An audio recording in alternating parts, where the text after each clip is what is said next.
I'm James O'Donoghue, and I approve this message. Is this enough? With James O'Donoghue and David Hoare.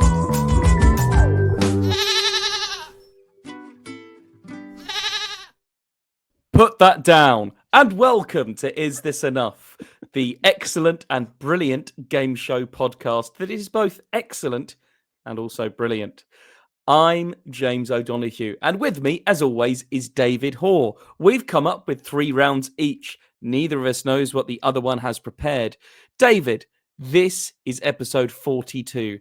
Douglas Adams once wrote that 42 was the meaning of life, the universe, and everything. But he's dead now, so fuck him. Get relevant, Doug! There is all We're going to receive for. so many. Sorry to interrupt you, but it's not the answer. Oh no! It was the answer to the question, but we didn't know what the question was. Yeah, there's so many semantic nerds out there. Well, David. And there are lovely fans. Hey! To everyone listening to this, to everyone listening to this, please open your windows, get some fresh air.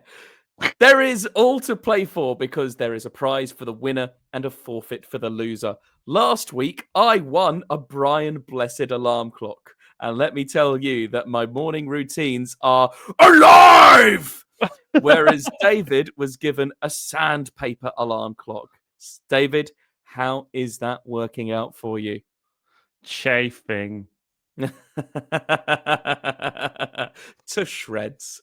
The prizes this week are very exciting because we are going to have them introduced to us by our special guest, the first Prime Minister of the United Kingdom of Great Britain and Northern Ireland. It is, of course, Robert Walpole.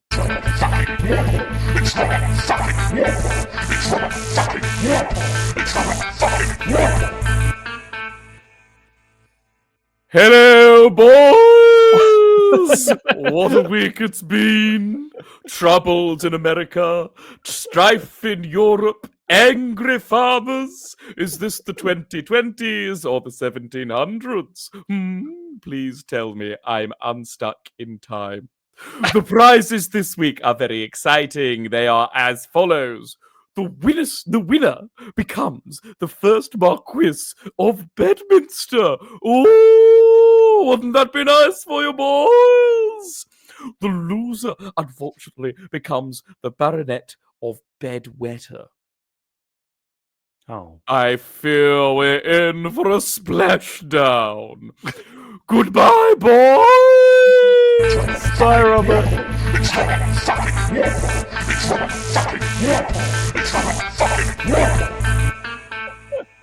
What a menace. He's doing his outro now as well as an intro. Yeah, David.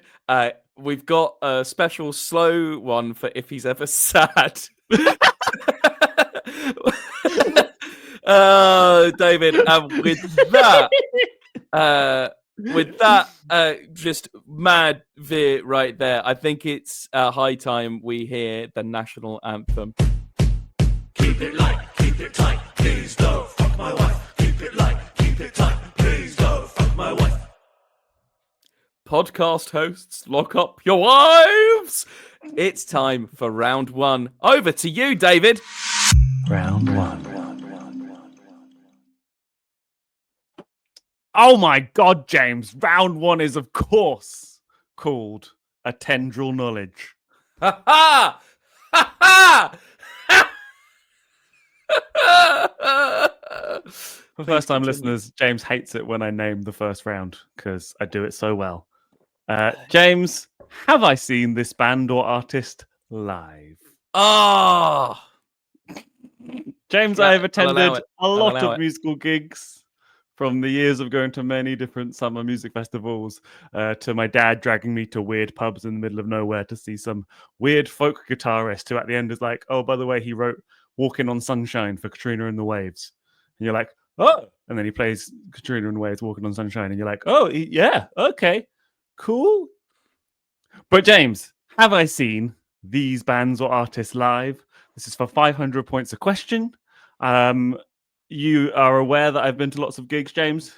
Yes, David, I'm aware that you've been lots of gigs and have hosted many gigs in your time. Yes. But can you remember all the ones I've mentioned of who I have and haven't seen? Ooh. Yes. What would be Okay. great is if I list them all now really quickly and you go, oh no. I mean, not to brag, but that would take fucking ages. Not to brag, but Billy is one of them. I've never seen him live. I've been in his presence twice. Oh. I walked out of a guitar shop in Denmark Street thinking my friends were behind me, and I turned around and Billy Bragg was walking out the shop behind me. And the only thing I could think to say was, "You're Billy Bragg," so I said nothing.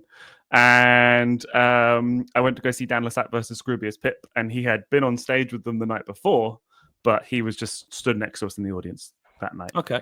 But I've never actually seen him sing a song. But James, question number 1: have I seen the Arctic Monkeys live? Yeah. Yeah, I reckon you've seen them at a festival.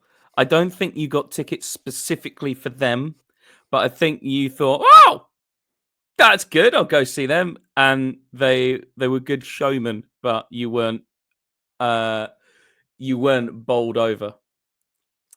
No, James, I've never seen the Arctic Monkeys live. I'm very, very sorry. That's 0 points to you there. I do really, really, really, really like the song Brian Storm. I'd like to see that live. And there's some other ones which I think are all right. I think that boo-ba-doo-boo, boo-ba-doo-boo-boo song is incredibly lazy. Question number 2, James. It's so boring. It's like, That's exactly what a riff. And it's like, it's not that interesting. It's They've got exactly much the better riffs. opinion. That is, it's entirely the opinion that I expected you to have and wanted you to have, and I am delighted. View from an Afternoon, great song. Loads, sun goes down, good song. Anyway, question number 2, James. Have I seen the pop punk band All Time Low? No, yes, I'm gonna go for yes. Correct, James. I walked past them at Sonosphere Music Festival and I thought, wow, that really is an all-time low for music. It was fucking horrific.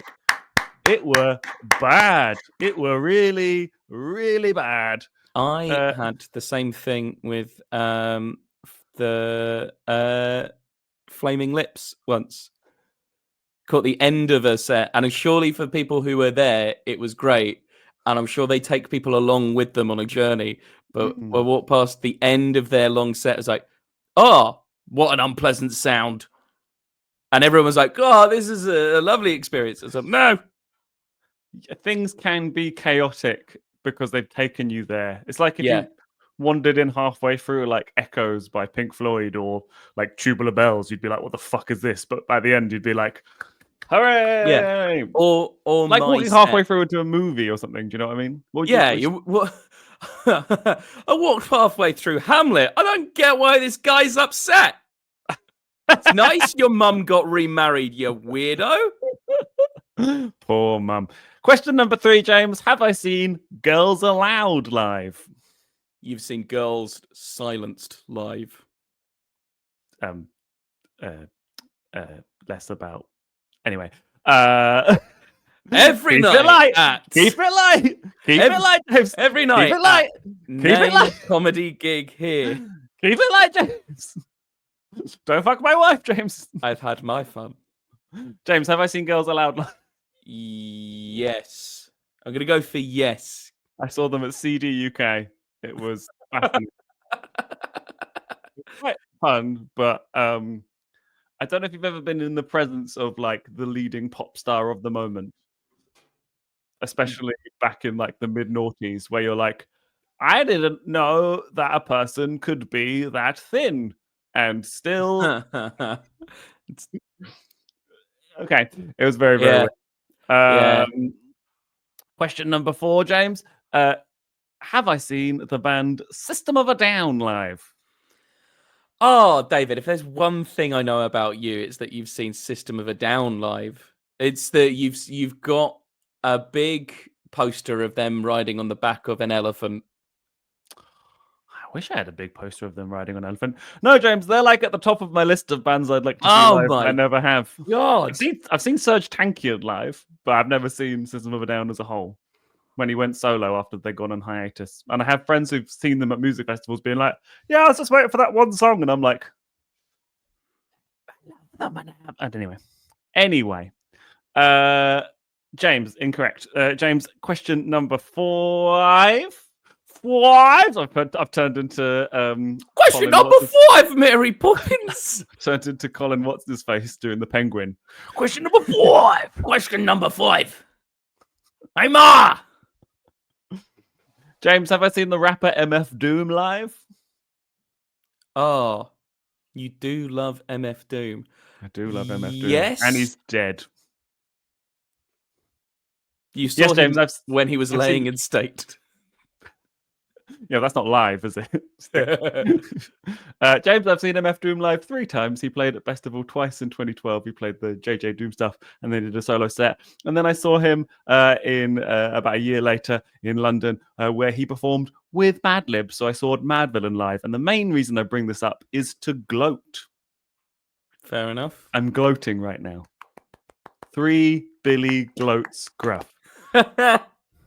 Question number 6, James. Have I seen Lost Prophets live? No. Seen them live twice. We all have Oh, regrets. no. We all have regrets. Question number 7, James. Have I seen Flow Rider live? No, you have been to Florida, though. I haven't been to Florida, but you are correct. I haven't seen him live. He was supposed to play the venue that I worked at, but it got cancelled. He was supposed to play Chops. He was supposed to play Chops comedy. Now, I used to shadow sound engineers. I was training to be a sound engineer before I went, fuck this. But I got to like work with like Funeral for a Friend and a few other like cool bands and stuff. Limehouse Lizzie, the Thin Lizzy tribute act that I love. But yeah, he was supposed to, Flow Rider was supposed to play at this venue, but it got cancelled. And I was really excited just to be like, that's fucking Flow Rider. Although I imagine I wouldn't have got anywhere. Because obviously they're just doing sound check and stuff, so I was running around helping with mic stands. So, but I imagine his entourage would have been extensive. So correct there, James. Question number 8, James. Have I seen Morrissey live? No. You've not seen Morrissey. I've seen Morrissey live. What? He You've was seen Morrissey live? Rubbish. For listeners, I love the Smiths. And I mourn the Morrissey who seems to have died with the Smiths. That's great. I'm delighted he was bad. He played at Hop Farm Festival in 2011, which is actually where I met my girlfriend. And he headlined the first night we were there. I also saw Lou Reed that day, and he was bad. Oh, I can imagine. Bad. It was a really fun day of old artists that people say, oh yeah, it's such a perfect day. You should have given up music long ago. And question number 9, James. Have I seen Iggy and the Stooges live? Yeah. Surely. Why are you saying you said it in such a... I think you have, and I think they were probably similarly bad. Well, they did actually play the same day that they played in between Lou Reed and Morrissey at Hop Farm, but I don't even know if I saw much of them then because we saw Lou Reed. We literally like arrived off the bus in the car park and we could see down. I was like, that's Lou Reed. So we kind of heard him from afar and saw him, and he was like this big. And then in transit, trying to sort everything out, Iggy and the Stooges were on. So I might have seen him a little bit that day, but I saw him properly at Sonosphere Festival. And I say properly, he was the second to last band before Iron Maiden. I sat down on a hill and had a little sleep. Henry Rollins will tell you that the most exciting live band of all time are Iggy and the Stooges. And that leathery man came out, and I went, I just have a little sleep now. The soothing sounds of I Want to Be Your Dog. Well, James, haven't you done fantastically? You're on 2,500 points. You're in the lead. That's it's excellent. over to you.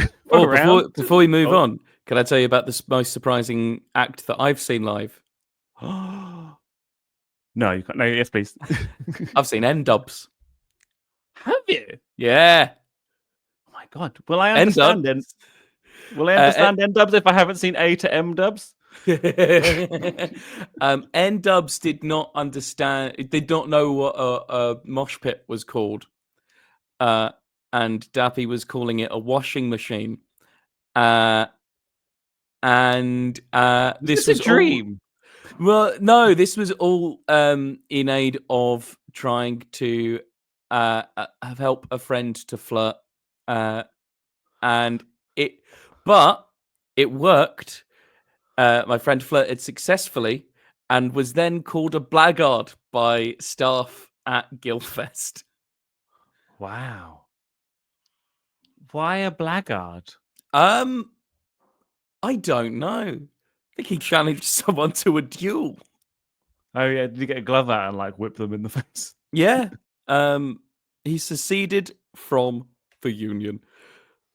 I mean, the list of bands I think, at the same time I saw Girls Aloud, I also saw Jerry Halliwell solo. I saw Jamelia. I saw. I feel like I might have seen McFly. No, I think they were maybe later on or Busted. I met Simon Cowell and Louis Walsh that day, and Cat Daly. Jesus. Really, really odd. Yeah, but I was trying to make it. What a day you had! Yeah, I will tell you off pod. This makes it sound juicy about other hilarious things that happened that evening, but they're not for listeners' ears. But I tell you what is for listeners' ears: seamless podcasting. It's round 2. Round 2. David, round 2 is called Industry Plant Hire. David, industry plants. Where would we be without them? From manufactured pop bands to the children of war criminals and podcasters, it appears everywhere you go, they are imposed on a creative circuit by powers on high. Some get away with it on the down low, and some make it a central tenet of their presence. And that's how that sentence ends.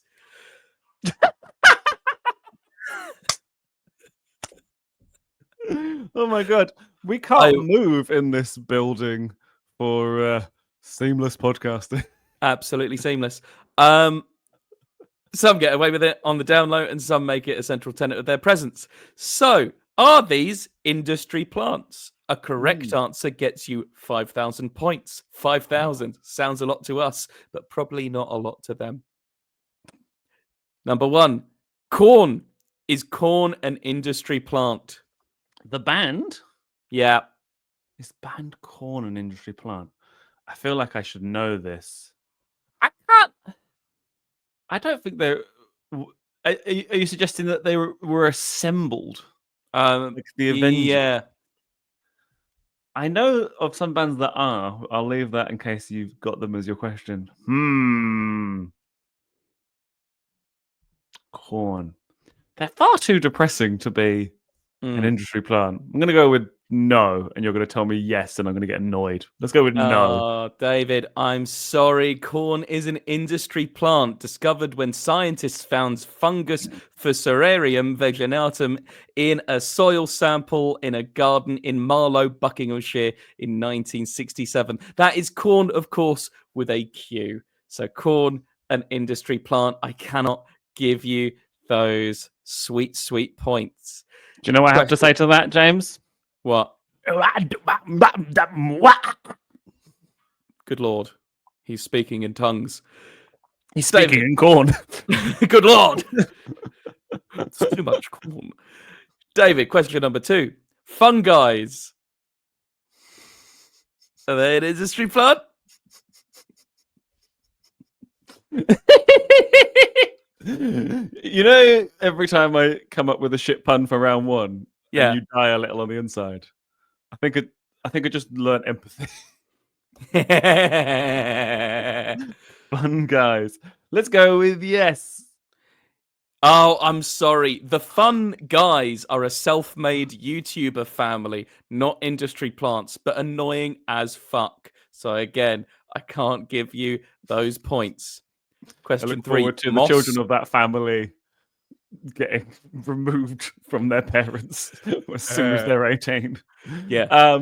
It's moss. Yeah, moss is an industry plant. Yes, it is, David. Of course, it can grow in factories. Question number 4. The band Lawrence. The band Lawrence. Are they industry plants? Yes. Yes, they are. Oh, I'm sorry, David. I am over 21 and therefore forfeit any rights to have an opinion on them. So again, I can't give you the points for that. Oh no. And finally, David, Stu Goldsmith. Is he an industry plant? I've seen him soil himself. So.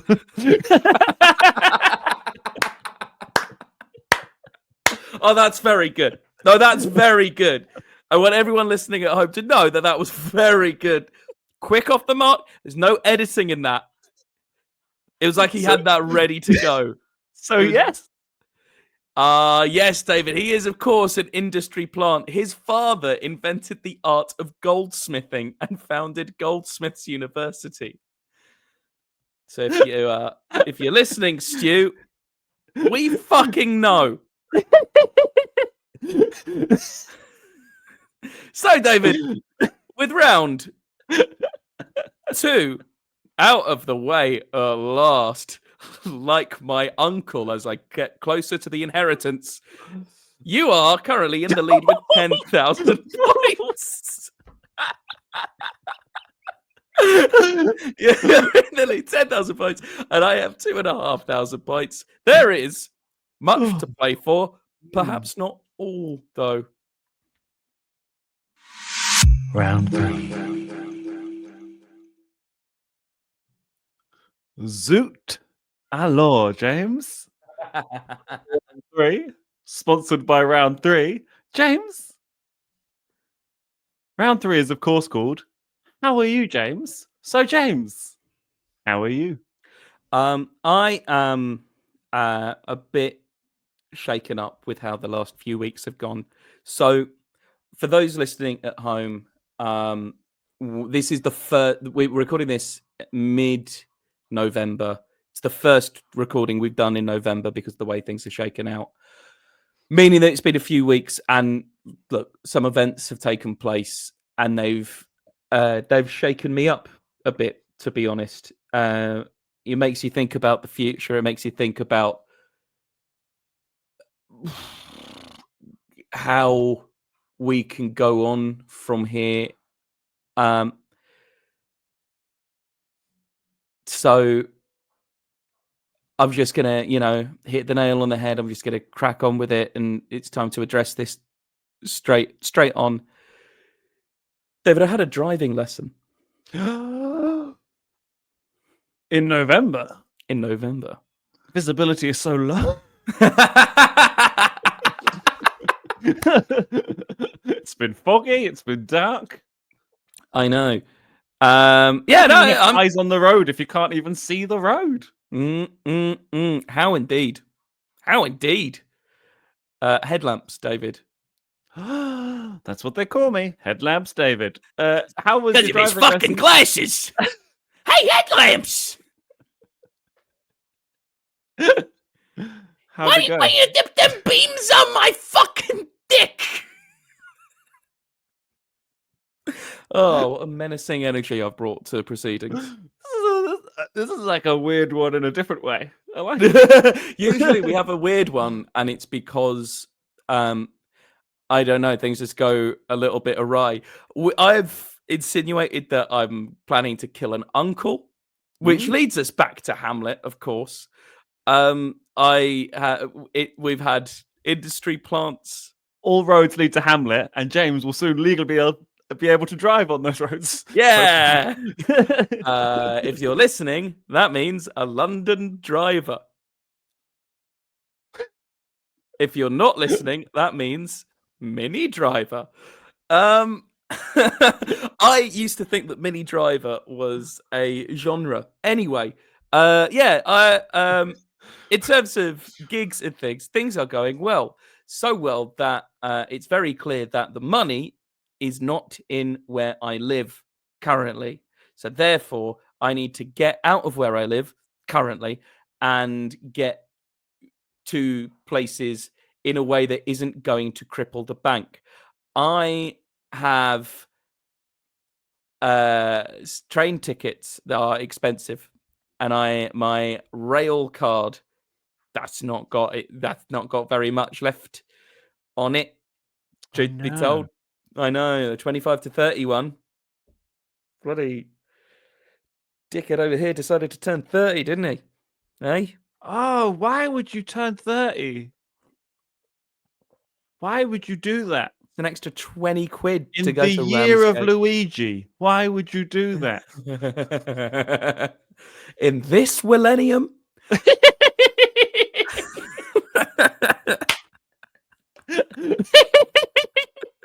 At least wait till the next millennium.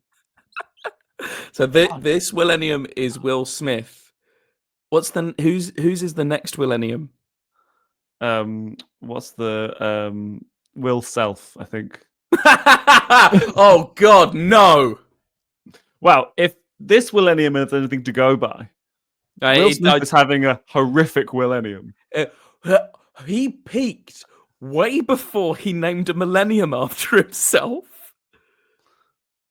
So When he thought this is the millennium, he was not thinking that he was in some sort of Suicide Squad. Woo! Or that he was going to slap Chris Rock in the face. I feel like... Who's Will Self going to slap in the face next millennium? Oh, it's going to be like another book critic. It'll be like... Mark Lamar, I imagine. Mark Lamar or Mark Kermode or someone kind of observerish.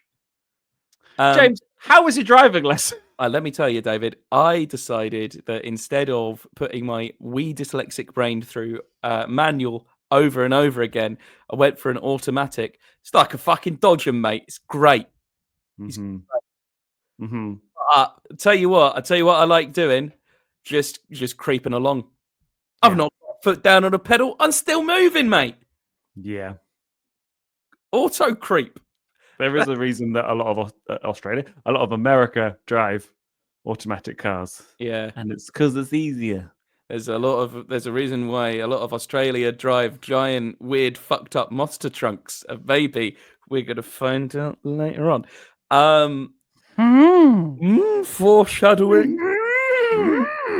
Shadowing? What the fuck is going on? Right. Yeah. So, big. Yeah. So, big. It's very big. Big. Right. Okay. We're not going to get into the election, but what I will say is I saw one of the, when sometimes Trump comes up with something and you go, I'm so angry that you're funny. He was talking, I got this friend. He's a big guy, maybe the biggest ever. It's great. It's perfect.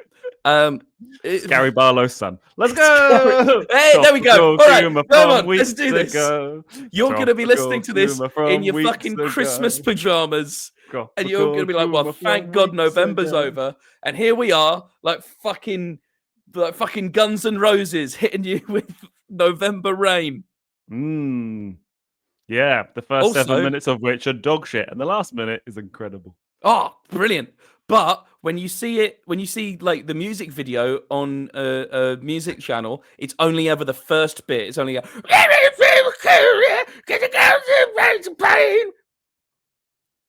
honestly, I hate that song so much. And then the last minute is one of the best pieces of music I've ever heard. It's fucking sick. Summer and you need somebody. Anyway, tell us about your driving lesson. So it was very good. Lovely driving instructor Keith. And let me tell you something, folks. Okay. Keith doesn't yell. It's great. It's fucking sick. Who knew? Because I started to learn to drive about 5 years ago. Mm-hmm. I did an intensive course, finished it and wasn't ready to go further. Then swapped driving instructor to someone who was too stressed to be a driving instructor, and would scream and shout. You don't need that, and you don't need it. It's really weird. I think that just generally happens in life, where you suddenly just teachers or like parents or bosses. If you've got like a manager who doesn't yell, and you're suddenly like, oh. This is fine. This doesn't need to be the industry standard. London. Mm. Weird. So I had a lovely couple of hours driving around the Herne Bay area. Not where I live, but close to some family. And it's way easier to learn to drive in not London. Oh yeah, don't learn to drive in London. That's like learning how to walk on an assault course. You like you need to build up all your skills so that when you drive in, like no, cabbies who drive in London do a thing called the knowledge, which is them learning all of the roads of London and where everything is. And it's like they have to do like an exam and have this encyclopedic knowledge of London just to do their job of driving you from A to B. Like, I also wouldn't recommend learning to drive in Bristol. Oh, that's the mistake I made. One-way system, multiple lanes, like a little bit like Mario Kart, basically. Yeah. Scooter drivers everywhere. I had some refresher lessons in Bristol because I passed my test and then didn't drive for a long time. So I had some refresher lessons because I thought it's probably best to be safe. And then, yeah, like it's just chaos out there. It's chaos out there. It's like a jungle sometimes. It makes you wonder how you keep from going under. So yeah, other than that, it's been good. It's been a good couple of weeks. Gigs have been absolutely bloody lovely. I've had some of my favorite ones. I had a very drunk Saturday night crowd the other night, which started with some pretty horrendous behavior from them. And I did a put down really fucking quickly, which I was really happy with. That shut them the fuck up. Very nice. Yeah. So that is good. I was happy in the haze of a drunken hour. And heaven knows I continue to be content now. Well, James, you should be very happy because not only have you had a driving lesson and done some good gigs, but you've also received 20,000 points. It's over to you for round 4. Come on now. Round 4. David, round 4 is called How are you? Well, James, let me tell you how I am. I've got 3 main points today. Number 1, did you know that turmeric stains your fingers? Oh, what you been rubbing turmeric on? I've been tickling Morph. Giving Morph a little tickle. Spicy boy. I went to the veg shop and the person in the veg shop said, "How are you?" And I was like, "I feel a little bit sniffly, but I'm all right." And then the new guy who I haven't met before just appeared out of nowhere and was like, have you got some ginger and lemon? I'm like, yeah. And he went, have you got turmeric? And I went, no. And he was like, we've got some sprigs here. And I was like, oh, you've really gone for cheap. full sprig. And he went, yeah, just have it. Just gave me a little bit for free. And I was like, this better not turn into some kind of like beanstalk situation. Why is the first sprig of turmeric always free? And so I started chopping it up, and a girlfriend in another room went, are you chopping up all the turmeric? And I went, yeah. And she went, you might only need a little bit. And I was like, well, it's all in my hot toddy now. And she went, also, it stains your fingers. And I went, does it? And I looked down and I was like, uh-oh, I'm turning into David Dickinson. Let's see how they do. Very good for your heart. Learning curves. It was really good in hot toddy, so that's good. Point number 2, it's just a reminder to my future self and everybody else out here. So I like to try and do the way I learn in life, using Edinburgh Festival as an example, is do it slightly less bad next time. So like the first time I went to Edinburgh, I made a list of things to do for next time. And one of them was get an immune system, stay in a room with a bed to myself rather than sharing a room with 4 guinea pigs, which actually happened. And they were people, but they were just testing different medicines. Yeah, they were an improv group going. Oh, no, God. no, it was actually I know there would be an improv group called the Guinea Pigs who would do that. I know that I would end up in a bill with them. Yeah, and make friends with them and be like, no, why are you nice people? They'd be lovely, lovely guys. No, my body is going to shut down mid-November. In the same way that, like, if you start the year off with like, I'm going to do loads of stuff this year, and then because it's dark and stuff, you don't really get going till like the middle of February, and then it gets to April, May, and you're like, I'm going to finally start getting some shit done, and then the sun comes out, and you're like, fuck this, I'm going outside. It's like, don't have anything planned after after May, between like May and September, that isn't just like necessary, because life is just going to be like pouring stuff on. Like, don't add in any extra projects. And number two, your body is going to shut down in November. Not even necessarily completely, but just like it's going to get dark outside. You're going to want to sleep and hibernate and not be like trying to do too much. And you're going to be like, well, there's like a month, there's 2 months left of the year, but there isn't really, because November, halfway through, your body shuts down. And then you only really get the first half of December to do anything. Oh, And yeah. in the second half, you go into full hibernation mode. So, but those are 2 points. The third thing I really want to talk about is I have been playing a video game called Little Big Adventure. Now, when I grew up, I was playing a game called Little Big Adventure 2. I'd never played Little Big Adventure 1. And I've been playing the original, which I've worked out why I didn't play it when I was younger, is because it's not as good. And the second one was great, and all the people that recommended it to me suggested it. But I've played the second one loads. It's like a real just like wave of nostalgia. I love it for the reasons it's good, and I love it for all of its flaws. I love it for the stupid sounds. It's a French game, so there's lots of really like odd choices compared to like British or American or Japanese video games. Lots of elephants saying good day,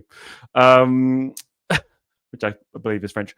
But I've really enjoyed it. I managed to get through. I've picked it a walk through a couple of times just to get through it. It's like a weird sort of isometric, like diagonally down thing.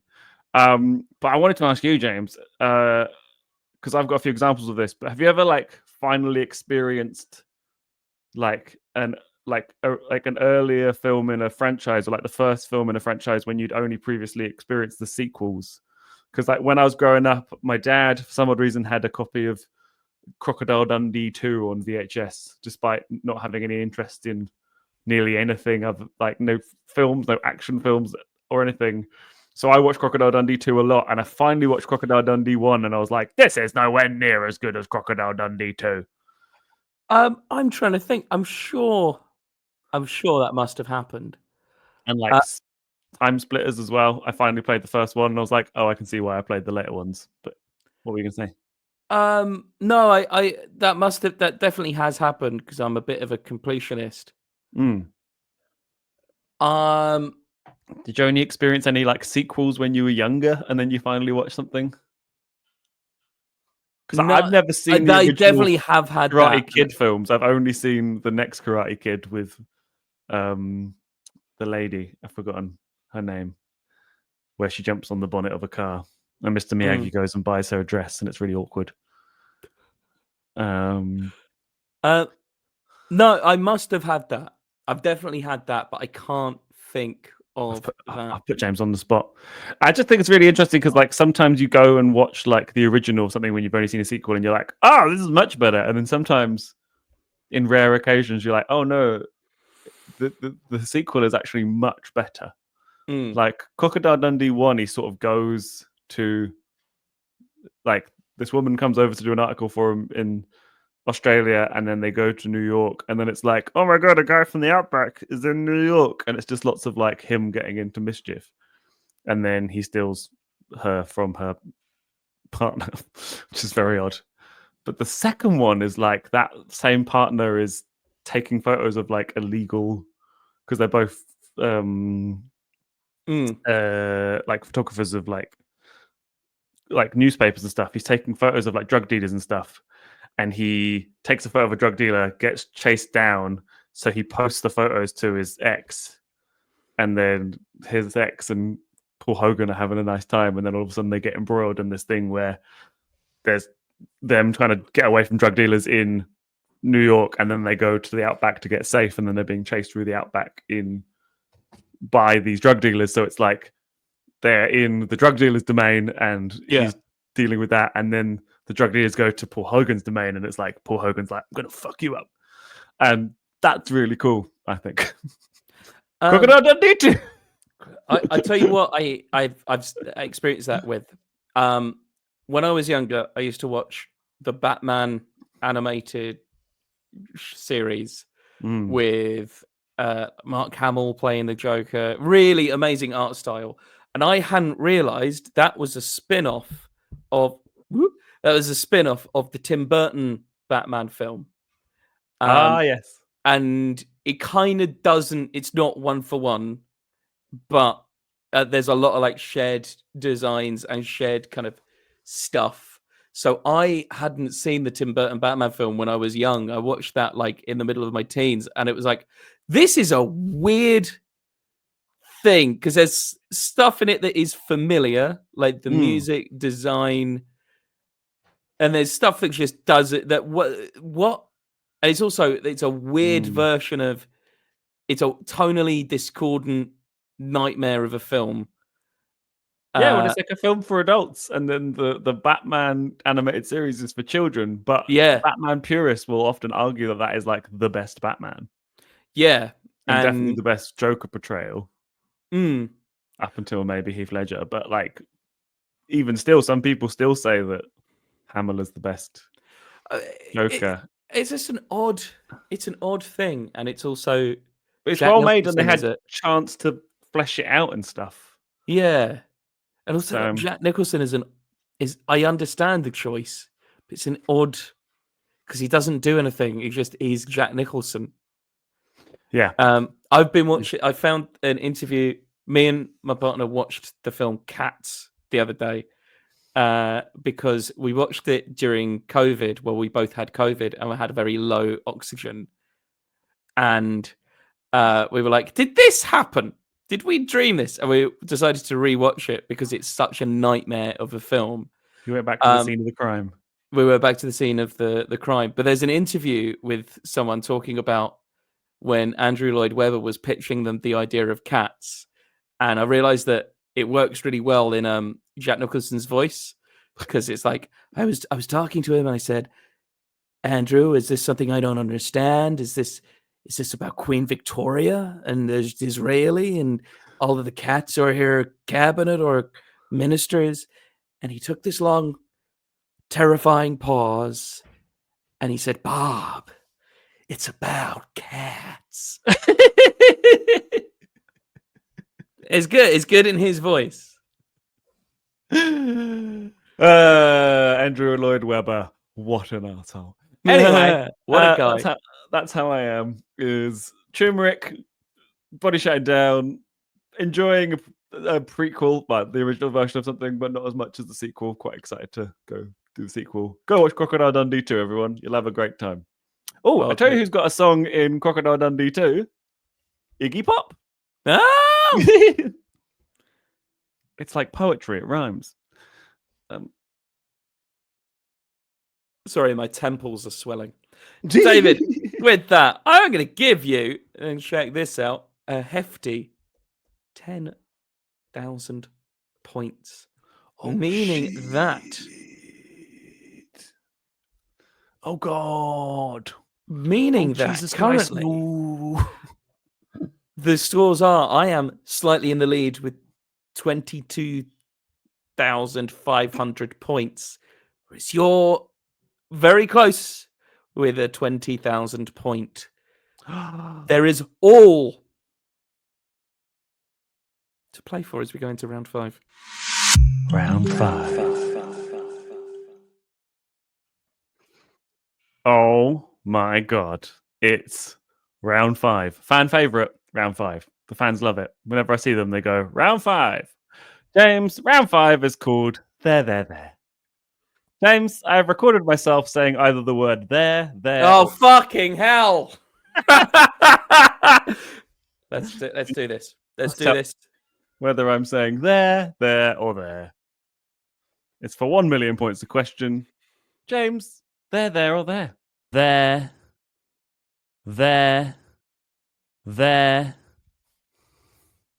You're saying there. There? Yeah. There. There, as in over there? No, as in the possessive. There? Yes, it's their thing. Jesus Christ, James. That's 1 million points to you. Hey! Straight away. That was there. James, there, or there. There. There. There. There. That's a directional. That's a directional there. I'm sorry, James. That is a they are there. There. There. No. So sorry. 0 for you there. James, there, or there. There. Oh, that's a directional. That's clearly a direction. It's clearly a directional there. You know your theirs. There, or there. That's another 1 million points to you there. Fabulous work. James, question number 4. There, or there? There. There. That is someone who has just misgendered a friend but is now correcting themselves. Keep it light. No, It's an honest sorry, mistake. James, that is and an the also friend directional one. understands. I'm very, very Oh, sorry. no. And James, question number 5. There, or there? There. There. That's a reassuring there. There. But what are they reassuring you with? You could reassure with all 3. No, that's a there. That's a pat on the back. There. So A reassuring there. yeah, there. I don't feel reassured at all. That was a they are. Oh, So, God. unfortunately, James, you only got 2 of them wrong, which means you got a measly 2 million points. You're on 2,022,500 points. It's over to you for, and I can't believe I'm saying this, round 6. Round 6. Well, David, as is tradition, round 6 is not presented by yours truly, and I'm going to go and get our host for round 6. Please be upstanding for our guest host for round 6. Who could it be? Who could it be? Oh, no. Hello, David. It's me, Michael Wholemeal, theatre critic of the East Hounslow Gazette. As I'm sure you're aware, things are shot to shit at the moment. The economy's gone fuck up for so long that even the middle class theatre goers are feeling the pinch. They feel more than a pinch when I'm behind them, as I'm famous for garrotting my enemies. As such, the dear old West End is struggling, and many shows are having to close early. My heart bleeds for the poor actors on stage, singing and dancing and acting their hearts out, knowing that the X is hanging over them, metaphorically and literally. So, David, can you tell me if these shows are closing early or if they're still going strong as we play Michael Wholemeal's folding show reel? A correct answer here is worth. Stop laughing! Sorry, Michael. You swine!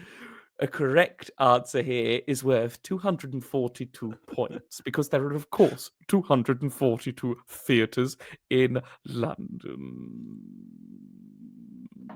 Blimey.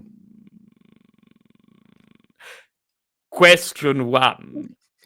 Wilhelm's Scream, the story of the most famous sound effect you've ever heard, starring Kaiser Wilhelm II. Yeah, that is closing. Yes, David. Sadly, after just 1 month in the Garrick Playhouse in South Hampstead.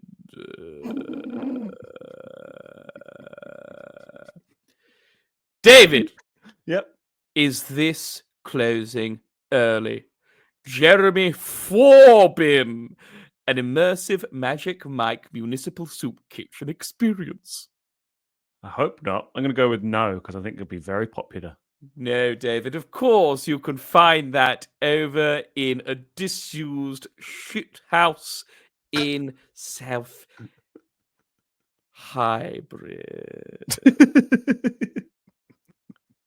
David, what about this? Sherlock Holmes under the hammer. Yes, please. I'm imagining that's going to close. That is closing. Sadly, it was at the Criterion Theatre. You know, it won plaudits at Edinburgh because the director bought everyone who attended a small cat. You're doing very well with these, David. Well done. Back to the Future, the musical. No, that's not closing. That's going to be there until Zemeckis dies and the rights revert to the studio. And finally, 1000% musical comedy by David Hoare. I'm scared that if I say yes, you're going to kill me, Michael. But yeah, well, I'm not at liberty to say right now, but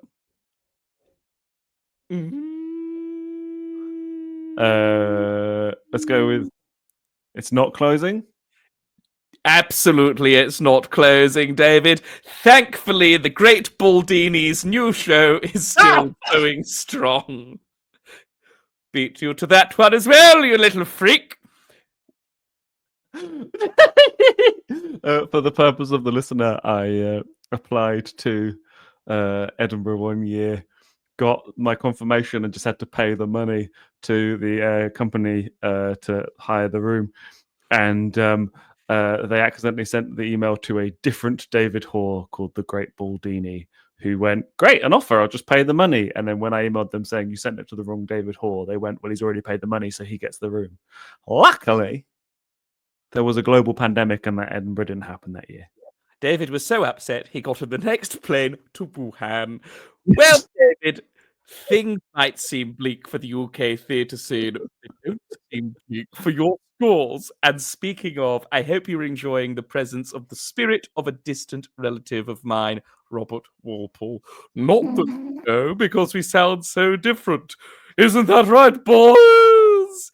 I'm off, as I don't tend to stay in the same location for more than 2 nights, not since my trip to Dallas in the 1960s. But I've said too much. Ta-ta! I'm off to find another grassy knoll. Bye, Michael.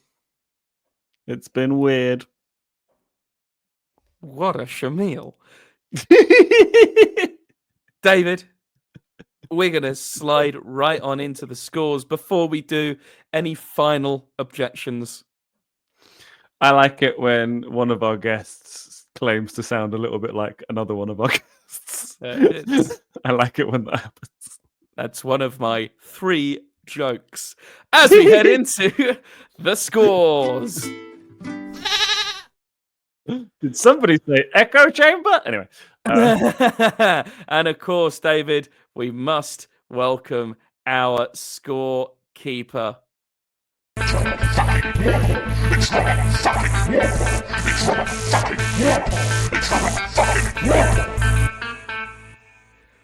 Well, boys, I don't sound anything like him. At the end of the show, the scores are as follows. But I can't believe this. David has 21,210 points. Very good. However, my James has pulled out front with 2,022,500 points, meaning that James is the Marquis of Bedminster, while David is the Baronet of Bedwetter. Goodbye, boys. Bye, Robert. Oh no! I legally have to wet the bed for a month. Womp womp. Guaranteed. David, This has been Is This Enough? You can find us on our socials at Is This Enough Pod on Instagram, TikTok, and YouTube. People can also send us an email at isthisenoughpodcasting@gmail.com. We love your emails and we'll read out the ones that make us laugh or the ones that make us sick. There is a dog on camera. You can find the live the streams. Look, you can see David's dog. I've been James O'Donoghue. You can find me at Is That James O on Insta and Let the James Begin on TikTok. David, where can people find you and occasionally your dog? You can find me at David Hoare LOL on Facebook, Instagram, TikTok, and YouTube. You can also join the Is This Enough Substack mailing list at isthisenoughpodcast.substack.com, where you'll get a special sneak peek at this week's episode with a video format and more information about when it's released and any other exciting special things that might be happening in the future. And Nala says, rough. Fucking hell, Nala.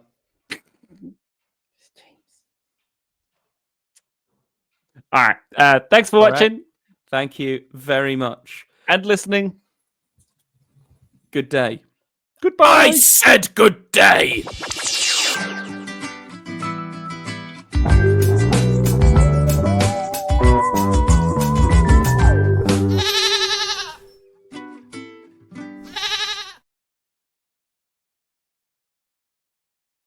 Paid for by the James O'Donoghue Foundation.